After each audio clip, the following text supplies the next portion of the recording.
मजबूत इरादों से अपने, घबराते नहीं मुश्किल सेशन में सभी का दिल से स्वागत करना चाहती हूँ। सभी को गुड मॉर्निंग और नमस्ते करना चाहती हूँ सभी को।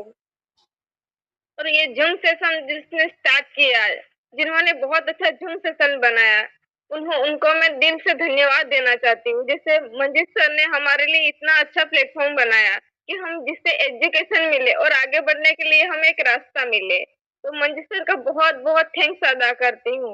और हमारे वापी के ऐसे किंग हरीश चापानेर सर को भी मेरा प्रणाम। हमारे गुरु ग्रेट गुरु अतिलाल पटेल सर को भी प्रणाम। हमारे गुरु ऐसे ही विनोद सर, उसको भी मेरा प्रणाम।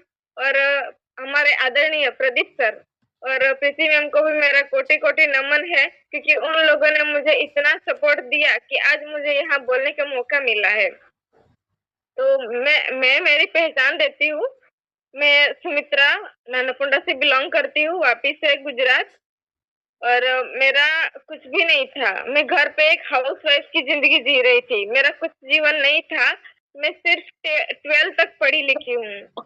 और उसके बाद मुझे आगे का मैंने सोचा था कि मुझे इंडियन आर्मी बनना है, पर मेरी ना हाइट थी ना बॉडी थी इतनी ज्यादा। इसलिए मैंने उसमें से हार मान लिया कि मैंने कभी सोचा नहीं था कि मेरा ये नहीं होगा सपना। लेकिन मेरा सपना पूरा करना था, मुझे कुछ करना था मेरी जिंदगी में, खाली नहीं बैठना था मुझे। और वैसे ही मैं जिंदगी एक हाउस वाइफ की जी रही थी। मेरी शादी हो चुकी थी और उसके बाद मैं सोचती थी कि मुझे कुछ ना कुछ करना है। तब मुझे मेरे ससुराल में ना मुझे इज्जत मिलती थी और ना ना ही मेरे से कोई इज्जत से बात करता था। मेरी हर बार अपमान और हर बार मेरी कुछ ना कुछ बेइज्जती होती रहती थी कि आप कुछ नहीं करते, घर पे बस बैठे रहते हो। ये मेरे को सुनाई दे, रोज मेरे को अपमान मिल रहा था। तो मैंने सोचा था कि मैं इतनी पढ़ी लिखी हूँ तो उतना ही मैं कुछ आगे और करूँ, आगे कुछ और ऐसा करूँ कि मेरी जिंदगी सफल बन जाए। और कई सारी नारियों के बारे में मैंने सुना था। हर बार मैं किताबें पढ़ती थी। मेरे पास कोई ऑप्शन नहीं था, फोन भी नहीं था मेरे पास। तब मैं किताबें पढ़ा करती थी, हमेशा किताबें मेरे पास रहा करती थी। कुछ ना कुछ कैसी भी किताब हो पर मैं पढ़ती थी, मुझे पढ़ने का बहुत शौक था। तो मैं पढ़ाई करती थी, उसमें से मेरे को जानने को मिला कि हमेशा हम खाली बैठे हैं तो खाली दिमाग हमेशा कुछ ना कुछ सोचता ही रहता है। और महिलाओं की आदत है हमेशा कुछ ना कुछ ओवर थिंकिंग, ज्यादा सोचना, ज्यादा सोचते रहते। मैं भी वैसे ही थी। और मेरा वो सब करते करते इतना तकलीफ में हो गई थी ना, मेरे को व्हाइट डिस्चार्ज का प्रॉब्लम बहुत ज्यादा बढ़ चुका था। और मेरे को पता ही नहीं था कि व्हाइट डिस्चार्ज का प्रॉब्लम लेडीज में क्या होता है, ग्लूकोरिया। उसको मैं नॉर्मल समझती थी और किसी को बताती भी नहीं थी कि मेरे को प्रॉब्लम है। और मैंने किसी को बताना समझा ही नहीं था। और ज्यादा बढ़ गया तब जाके मैं डॉक्टर के पास गई, तो डॉक्टर ने मेरे को बोल दिया कि इतना दिन आप क्या कर रहे थे। मेरे को 10 साल से प्रॉब्लम था, जब से जो मासिक धर्म शुरू हुआ था तब से मेरे को प्रॉब्लम था, पर मेरे को पता ही नहीं चला था कि ये क्या हो रहा है मुझे। और मेरे पास ऐसा बोलने वाला भी कोई नहीं था कि जिससे मैं बात कर सकूं, ये बात कर सकूं। उसके बाद मुझे धीरे धीरे ऐसा लगने लगा कि कुछ ना कुछ तो मुझे ट्रीटमेंट करनी चाहिए। मेरा जीवन अच्छा खासा नहीं था। मैं बहुत ही एक मिडिल क्लास से बिलोंग करती हूँ, क्योंकि मुझे गाइडलाइंस देने वाला भी कोई नहीं था कि आप ये से ये कर लो। उसके बाद मुझे मेरी मुलाकात प्रदीप सर से हुई। तो मेरे घर में कुछ प्रॉब्लम था, तो उसको मेडिसिन चालू करवाया था, पर वो मेडिसिन क्या काम करता है, कैसे करता है और क्यों दिया गया है, वो मुझे कुछ नहीं पता था। और सर के साथ मेरी जैसे ही मुलाकात होती है, मैं सर को 2-3 क्वेश्चन किया और सर ने मुझे बताया कि आप मैडम मेरे ऑफिस पे आना और वहां पे हम मुलाकात करेंगे और उसके बाद आपको जो कुछ जानकारी चाहिए वो वहां से मिल जाएगी। तो सर ने मेरे जैसे ही मैंने सर का नंबर लिया था, मेरे पास फोन नहीं था। मेरे पास फोन नहीं था, फिर भी मैंने दूसरों से नंबर लगाया और सर को फोन किया। और तब से लेकर आज तक मेरे हर मैं कभी भी कहीं भी जाती हूँ ना, आज तक सर और मैम का नंबर मुझे याद ही है। कि मेरे पास फोन नहीं भी रहेगा ना, कोई चिंता नहीं है मुझे, क्योंकि जिसका जिसका मुझे जिससे कांटेक्ट करना है उसका नंबर मैं अपने माइंड में ही रखती हूँ, ताकि मेरे पास फोन छूट जाए तभी कोई तकलीफ नहीं। और हमेशा मुझे सर ने मुझे ये बताया कि आपको ये करना है और ऐसे-ऐसे करना है, तब मेरे को दिमाग में ऐसा आया कि अब मेरे को कुछ रास्ता मिला है, अब मुझे मेरी मंजिल में कोई रुकावट नहीं आएगी। अब मुझे वो रास्ता दिखाई देने लगा था कि मेरे को धन्वंतरी मिल चुकी है, उसमें क्या काम करना है, कैसे काम करना है, वो मेरे को समझ में नहीं आता था। मुझे समझ में ये आ चुका है, मेरा माइंड तब से सेटअप हुएगा कि मेरे को करना है और करना है तो एक ही काम करना है। ये मैंने सोच के रखा था और तब जाके मुझे सर ने बहुत अच्छा गाइडलाइंस दिया। ऑफिस पे गई तो मेरा सारा जो डॉक्यूमेंट्स रहता है वो डॉक्यूमेंट्स लेकर गई थी कि मुझे जॉब मिली है ऐसा।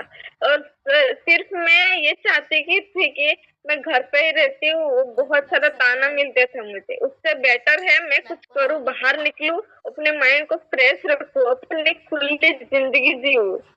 वो मेरी ऐसा लगता था घर पे कि मैं घर पे ही रहूंगी तो मेरा कुछ होने वाला नहीं है, इसीलिए मुझे बाहर तो निकलना ही पड़ेगा।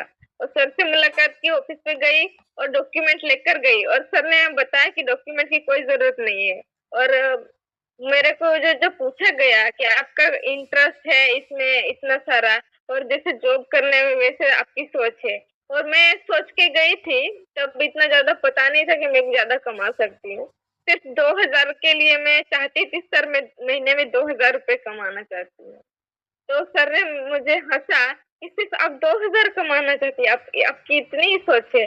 पर तब सोच थी ही नहीं इतनी ज्यादा, सपने बहुत बड़े बड़े थे लेकिन पूरे करने के लिए भी मेरे पास गाइडलाइंस कोई नहीं थी कि मुझे कोई गाइडलाइंस दे सके। ऐसा भी कोई नहीं था मेरे पास, ना मेरे पास फोन था, ना मेरे पास कोई गाइडलाइंस देने वाला था। उसके बाद मैंने धीरे धीरे ये स्टार्टअप किया, मेरे को पता भी नहीं था और प्रॉब्लम भी था, पता नहीं था कि धनवंतरी कैसे किया जाता है। सर ने मुझे एक पॉइंट बताया और एक लड़की थी जो धनवंतरी कर रही थी पहले, वो आज नहीं है, बट उन्होंने एक पहली बार वो मेरे साथ आई थी जब मैं फील्ड में उतरी थी, जब मैंने मीटिंग वहां पे लगाया था, तब वो मेरे साथ आई थी एक दिन।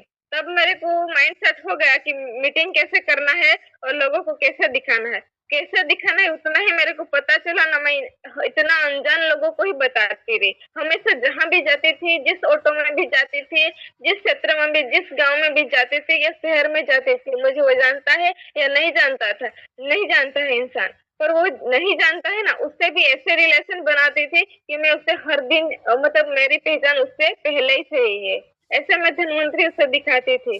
और मेरा फोन नहीं था मेरे पास, धनवंतरी जब स्टार्टअप किया था तब 3 महीने, 3 या 4 महीने मेरे पास फोन नहीं था। मैं सिर्फ नंबर नोट करके रखती थी, जो भी पेशेंट्स को मैं दिखाती थी उसका नंबर तुरंत ले लेती थी। और नंबर लेने के बाद मैं मैम, हमारे प्रीति मैम है, उससे मैं फोन लगाती थी, उसका फोन था तो उससे फोन लगाती जाती थी, उसके फोन लगाती थी और सर का फोन यूज करती थी मैं।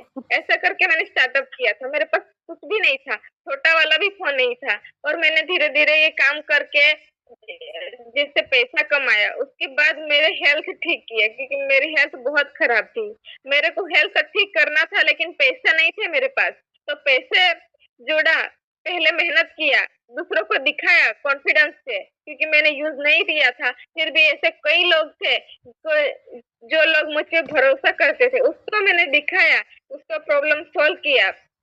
उसके बाद जो भी बेनिफिट हुआ उससे उससे मैंने खुद का प्रॉब्लम ठीक करने के लिए कोशिश किया और खुद का प्रॉब्लम ठीक किया। उसके बाद मैंने सोचा मुझे एक अच्छा फोन लेना चाहिए, तब जाके मैंने छोटा वाला फोन लिया था, सिर्फ 2000 में, सैमसंग का आता है, वो लिया था। उसके बाद मैंने सोचा कि अभी इससे क्या होगा, जैसे मेरे को बड़ा फोन की जरूरत थी पर ले नहीं पाती थी मैं, क्योंकि घर के भी बहुत सारा खर्च था, क्योंकि धनवंतरी से पैसे से ही मुझे घर चलाना था, घर भी चलाना था, मेरे मम्मी पापा का खर्चा भी उठाना था, खुद का भी खर्चा उठाना था। तो मैं इतना ज्यादा नहीं कर पाती थी, तो फोन में कैसे लूं, ऐसे करके मैंने एक एक साल जैसे मैंने निकाल दिया, वो फोन था मेरे पास। उसके बाद मैंने फोन लेने का सोचा, उसके बाद वो कहीं फोन गिर गया। तो मेरी मुझे अब धनवंतरी करना है तो मुझे धनवंतरी में कुछ ऐसा सामान भी तो चाहिए ना जिससे मैं कर सकूं धनवंतरी। तो मेरे पास वो फोन छूट गया, कहीं गिर गया, तो उसके बाद मैंने नया फोन लिया, स्मार्टफोन। वो भी मैंने वो हफ्ते से नहीं लिया, मैंने जैसे पैसा जोड़ा 2-3 दिन में ही वो फोन ले लिया। सिर्फ 3 दिन मैंने ऐसी मेहनत कर दी कि मैंने बड़ा स्मार्टफोन ले लिया। वो भी मुझे ऐसा लगा कि मेरे को फोन नहीं रहेगा तो मैं काम नहीं कर पाऊंगी, मेरे को ये चाहिए, इसीलिए मैं मेहनत करती गई और ऐसे मेहनत किया कि वो लोग उसका उसका तो हो चुका इलाज, लेकिन मेरे को जो चाहिए था वो मुझे मिलने लगा। तो मैं इतना फोकस करके काम करती थी कि दिन में मेरा काम नहीं होता था कि एक पेशेंट से बात नहीं होती थी ना, तो मुझे ऐसा लगता था कुछ खाली हो गया मुझे, मतलब मैंने दिन में कुछ किया ही नहीं। पहले मैं जब पढ़ाई करती थी तब पढ़ती नहीं थी ना, एक दिन जब पढ़ना दिया हो, लिखना दिया हो, तो जब कुछ भी पढ़ाई लिखाई नहीं किया तो मेरे को ऐसा लगता था कि आज तो मैंने कुछ भी नहीं किया और मैं क्या कर रही हूँ, कैसी जिंदगी जी रही हूँ। शाम को ये सब मुझे होता था। तो जब से मैं धनवंतरी चालू किया था ना, 1-2 पेशेंट से मैं रोज बात करती थी, रोज रोज रोज बात करती थी। तो मैं एक दिन नहीं बात किया ना, मैं कुछ काम में व्यस्त हो जाती थी, तो मुझे ऐसा लगता था कि आज तो मैंने कुछ भी नहीं किया, तो मुझे कुछ ना कुछ करना चाहिए। तो मैं शाम को भी किसी 1-2 पेशेंट से बात करती थी, तब जाके मुझे ऐसा लगता था कि हाँ मैं सही में धनवंतरी कर रही हूँ। तो उसके बाद ऐसी जिंदगी जी रही थी। और जब जूम सेशन धीरे धीरे स्टार्टअप हुआ तो मेरे को सिर्फ मेरे पास स्मार्टफोन तब नहीं था। तब मैंने जब भी मेरे को पता चलता था, सर मुझे बताते, मैम बताते थे मुझे कि आज जूम सेशन है तो आप अटेंड करने के लिए क्या करोगे, आपके घर पे फोन है या नहीं है, ऐसे पूछते थे। तो मैं सीधा ऑफिस से पहुंच जाती थी और सर और मैम के फोन से ही अटेंड करती थी। उसके बाद जो जूम सेशन स्टार्टअप हुआ उससे मुझे कॉन्फिडेंस आने लगा कि सुबह में मुझे भी ऐसा लगता था कि सुबह में रोज सुनना, लिखना, पर ऐसा ऐसा कभी पॉइंट होते थे ना कि अफसोस होता था, छूट जाते थे। तो कभी एक पॉइंट छूट जाता था तो ऐसा लगता था कि आज मेरे कितना गया, कितना मैंने गवा दिया आज, ऐसा लगता था।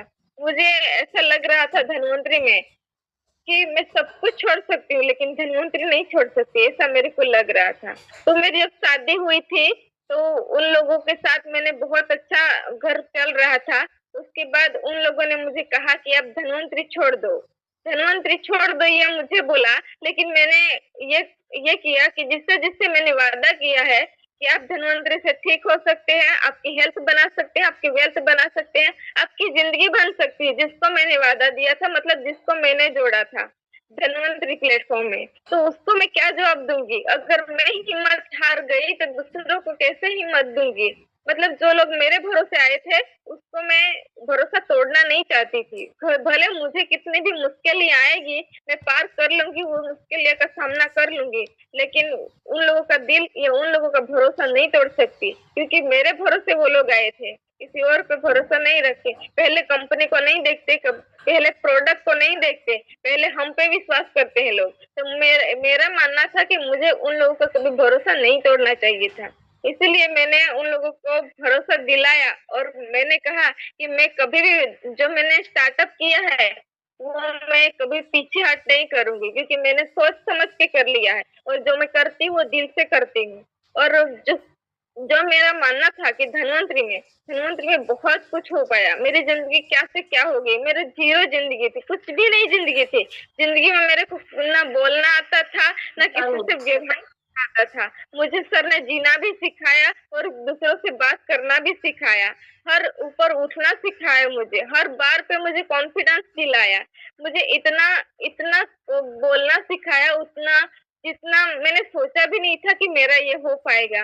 लेकिन मैं भी अंदर से हिम्मत करती थी, सर और मैडम मेरे लिए इतना कर सकते हैं तो मुझे भी उनके लिए कुछ करना चाहिए था। और कभी कभी होता है ना कि हमारे पिता की आंखों में कुछ चीज के लिए आंसू होते हैं ना, तो उस चीज को पूरा करने के लिए बेटे की आंखों में आंसू आ जाते हैं। तो वैसे ही मेरे प्रदीप सर के आंखों में आंसू थे, क्योंकि हमारी बहुत सारी टीम थी, लेडीज की टीम। वो लेडीज की टीम उतने ज्यादा नहीं कर पाई, जब टूट गई तब सर यही एक ही बात बोलते थे कि जो मैंने सोचा था वो नहीं हो पाया। तब मेरी आंखों में आंसू थे कि मैं ये सर करके दिखाऊंगी, मुझ पे भरोसा रखो कि फिर से हमारी नारी शक्ति की बहुत बड़ी टीम होगी और बहुत सारी ऐसी नारी शक्तियां होगी जो हमारे साथ काम करेगी।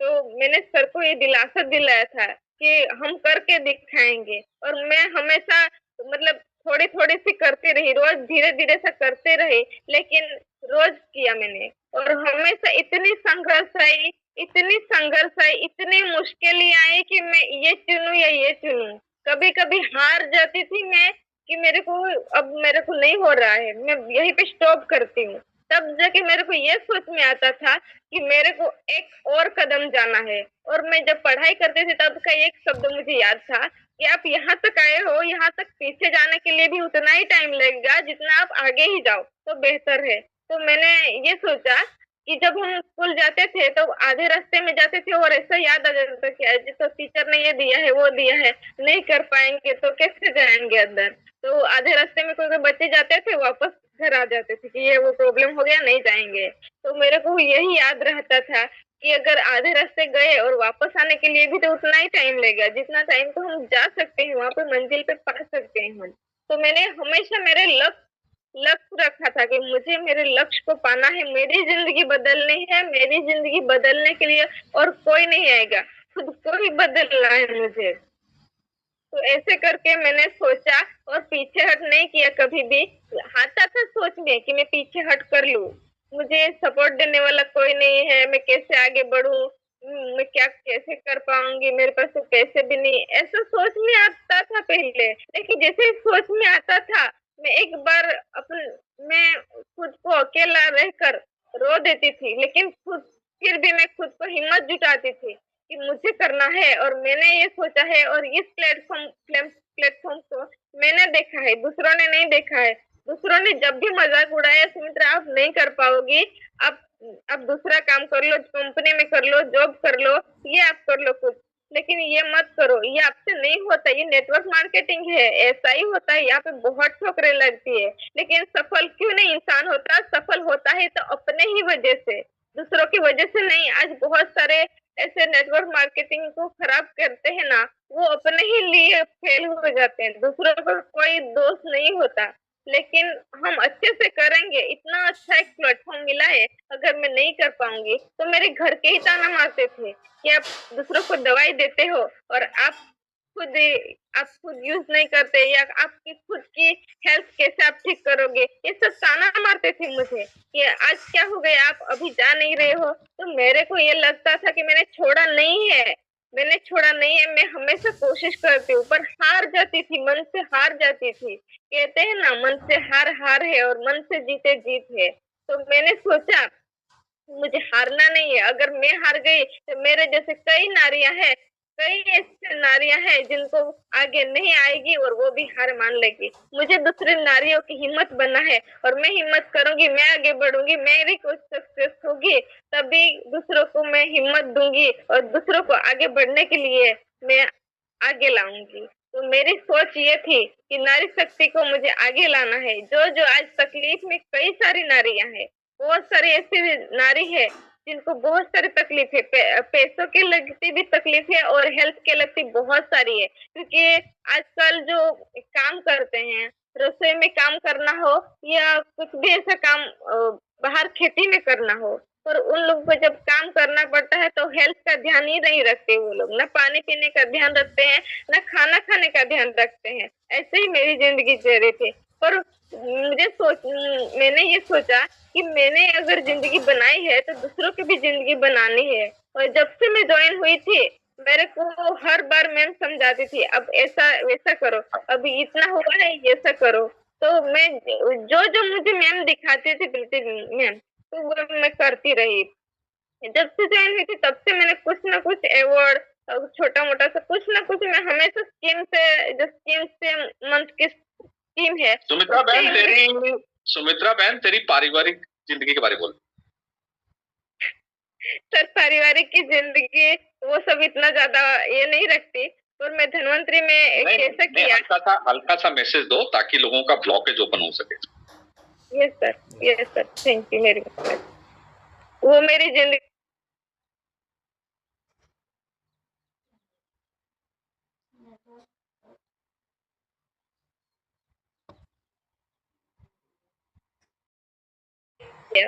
तो मेरे इतनी तगड़ी लेडीज को देख के नेटवर्क भी घबरा जाता है नहीं? चल बोल। पारिवारिक की जिंदगी में तो मुझे इतना ज्यादा याद नहीं था, वो मैं याद नहीं करना चाहती, बट आज सर ने जो रिक्वेस्ट किया है तो मैं बोलती हूँ। और मैंने जब से सीमा मैडम से ये प्रोग्राम अटेंड किया है ना राजकला सर का, तब से मुझे प्रॉब्लम नहीं लगता, क्योंकि प्रॉब्लम वो कुछ नहीं है।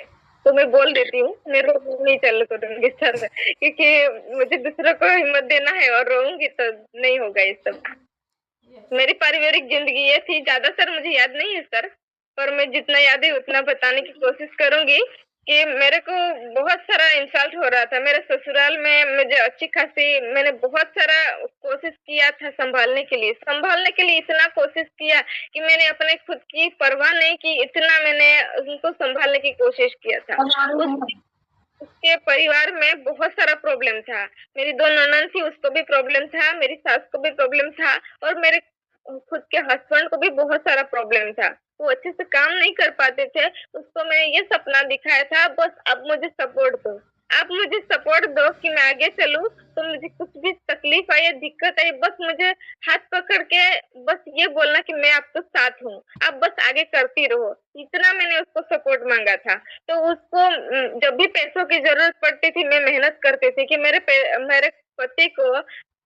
पति को काम नहीं करना आता है। वो उसको बहुत सारी दिक्कत होती थी काम करने की, क्योंकि उसको सिकल से जो होता है उसकी प्रॉब्लम थी। तो मैंने सोचा था कि आपके सपने मेरे सपने हैं, और हमारे सपने हम जरूर पूरा करेंगे। एक दिन ना एक दिन ऐसा आएगा कि मैं ये सब काम करके आपको बहुत सारा पैसा, आपको बहुत सारा जो भी आपका सपना है वो मैं पूरा करूंगी, आप मुझे बस साथ दो। तो मैंने उसको बस साथ मांगा था, बस साथ मांगते मांगते उसने मेरा साथ ही छोड़ दिया। क्योंकि जब भी पैसों की जरूरत पड़ती थी, तो प्रदीप सर को पता ही है कि मैं इतना मेहनत लगन लगा देती थी कि मेरे पति को पैसों की जरूरत है जैसे मेरा बच्चा है, और मेरे बच्चों की वो पैसों की जरूरत है, इतना मैं मेहनत लगा देती थी। और उन्होंने जब मेरा साथ छोड़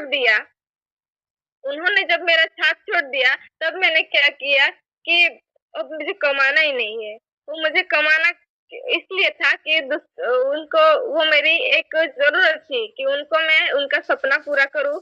उसकी जो भी जरूरत है वो मेरी जरूरत बन चुकी थी, बट वो नहीं समझ पाए कि मेरे सपना क्या है। उन लोगों को ये लगता था कि बाहर कमाने गई है, और मुझे बोलना नहीं आता था। फिर मैं बोलने लगी थी कुछ कुछ, क्योंकि जब पहले मेरे को इतना अपमान मिलता था ना घर पे कि आप पैसे नहीं कमाते हो, घर पे रहती हो, घर का खाना खाते हो, ये सब बोलते रहते, तो मुझे अच्छा नहीं लगता था, क्योंकि मुझे कमाना है। मैं ये करती थी, मैं आजू बाजू कभी भी रोज मजदूरी का काम करती थी। इतना मतलब 12 तक पढ़ी थी, फिर भी मुझे मजदूरी का काम करना पड़ता था, दूसरों के घर जाके मैं पैसे लाती थी। फिर मुझे धनवंतरी मिला, तो उस टाइप की मैं उसे बताती थी कि हमारे सपने पूरे भी होंगे, और मुझे बस हिम्मत रखो और विश्वास रखो। आपकी जो भी है, जो भी जरूरत है, हमेशा मैं पूरी करती रहूंगी, और आपकी एक दिन तकलीफ भी देखना, ये सोल्व हो जाएगी, यहाँ से सोल्व हो सकती है। उसको मैंने दवाई भी खिलाया, इमेरिस भी दिया,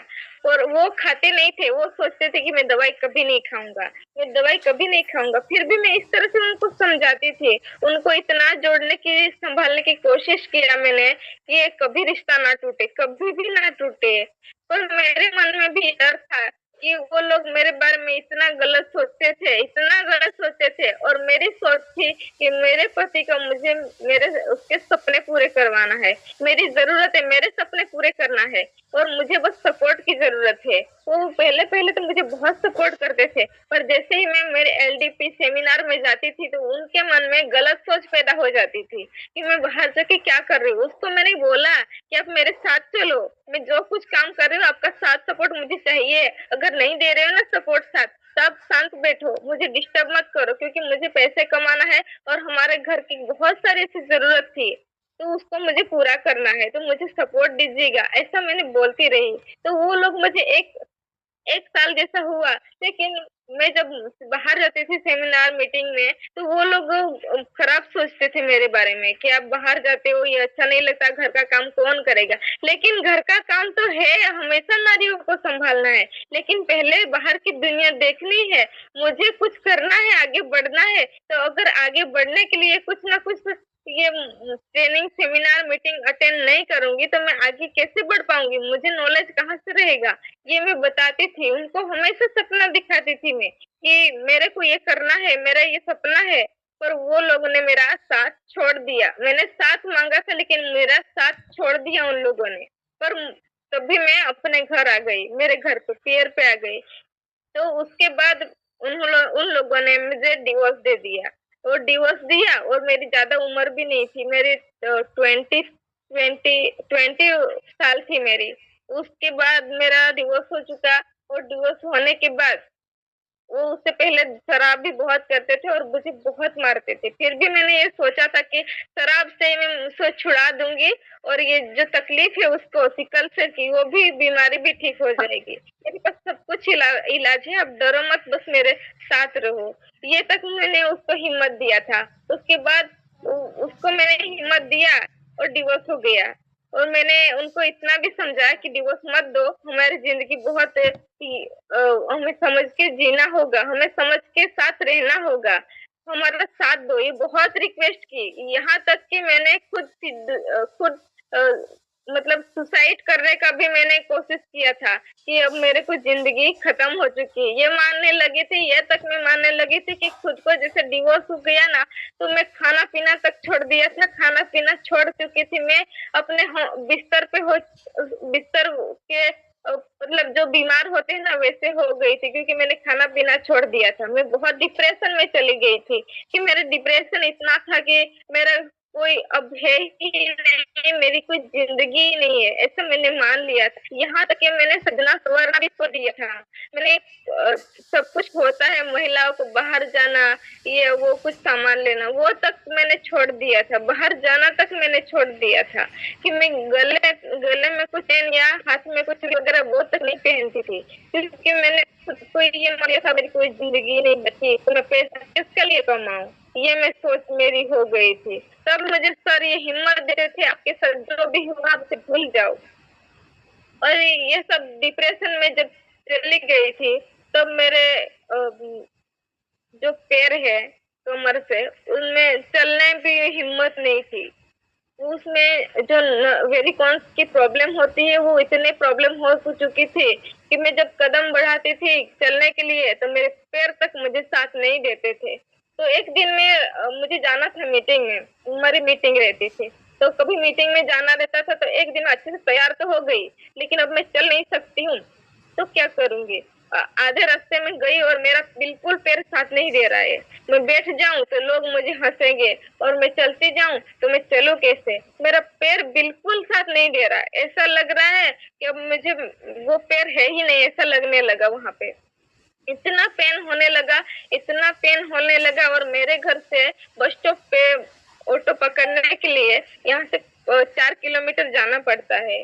तो वो चलने के लिए मेरे पास शक्ति नहीं थी। अब मैं जाऊं तो कैसे जाऊं, मुझे कुछ समझ में नहीं आ रहा था। फिर भी मैंने ठान लिया कि आपको मतलब पैरों को ये समझ लिया कि पैरों पैरों में टूट जाए या फूट जाए फिर भी मेरे को जाना ही जाना है। कुछ भी हो जाए, ये पैर में कुछ भी हो जाए, लेकिन मेरे मंजिल तक मुझे पहुंचना ही पहुंचना है, ये मैंने सोच लिया था। और ये मैंने कभी सर लोगों को भी नहीं बताया कि मैं ऐसी तकलीफ करके आई हूँ।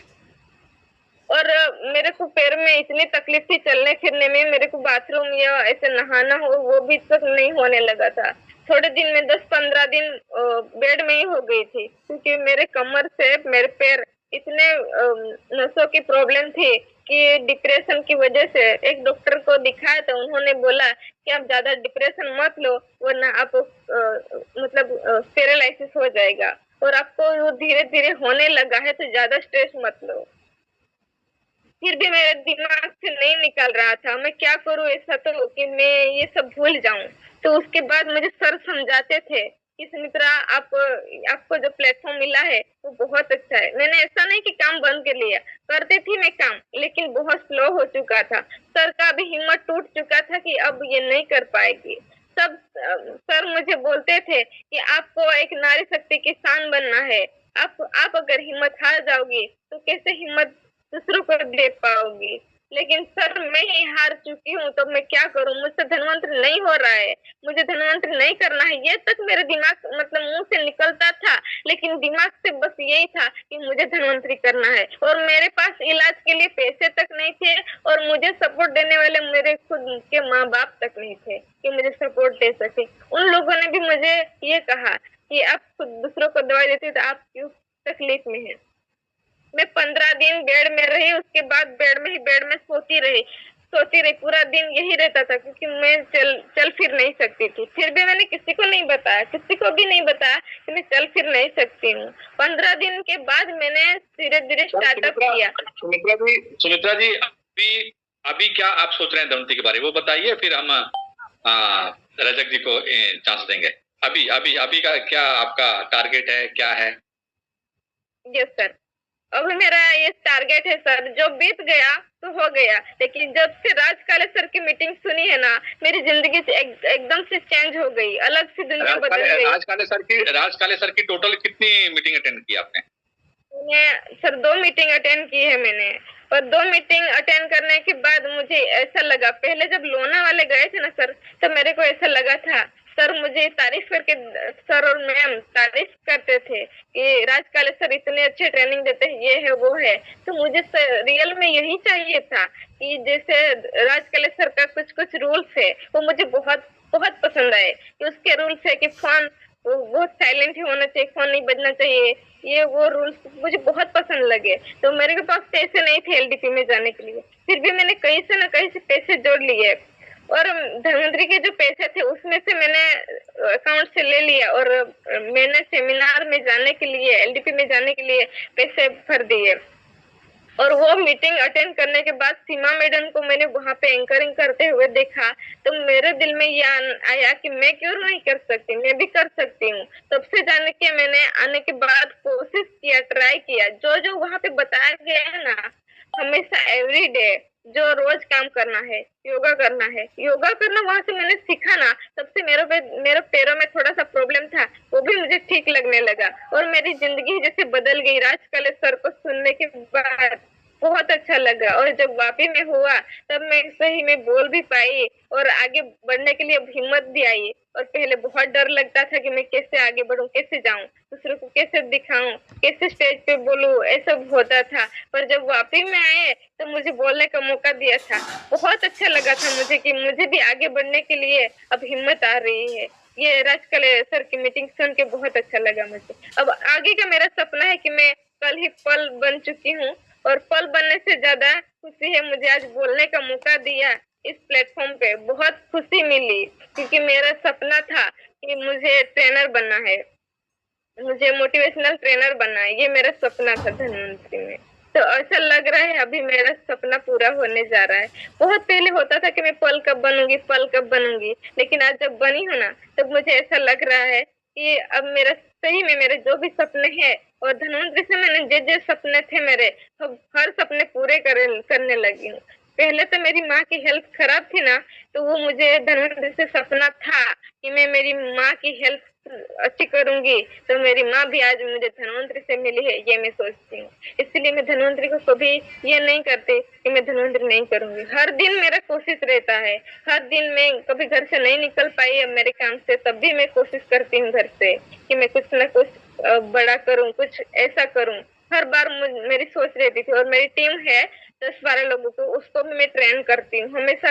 उनकी जरूरत क्या है, उनको कहाँ दिक्कतें आ रही है, क्या करना है, अवार्ड कैसे ले पाएंगे, उनको इनकम कैसे आए, हमेशा मैं सोचती रहती हूँ उनको हमेशा। कभी भी बहुत अच्छा लगा सुमित्रा बहन, आपको सुन करके 110% सभी लोगों को विजन क्लियर हुआ कि कुछ नहीं होते हुए भी जिसने ठान लिया वो आगे निकल जाता है, याद रखना।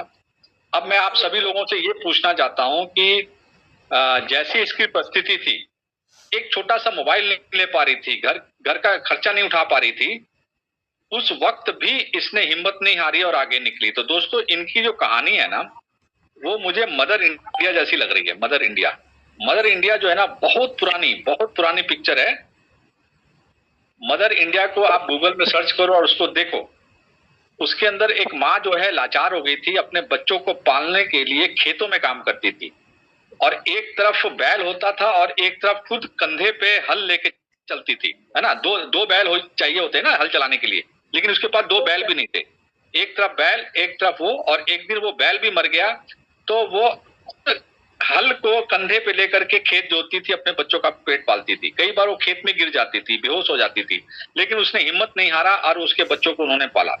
तो दोस्तों, परिस्थिति आती है जाती है, लेकिन जब हम ठान लेते हैं तो उसको हम लोग क्रॉस कर लेते हैं।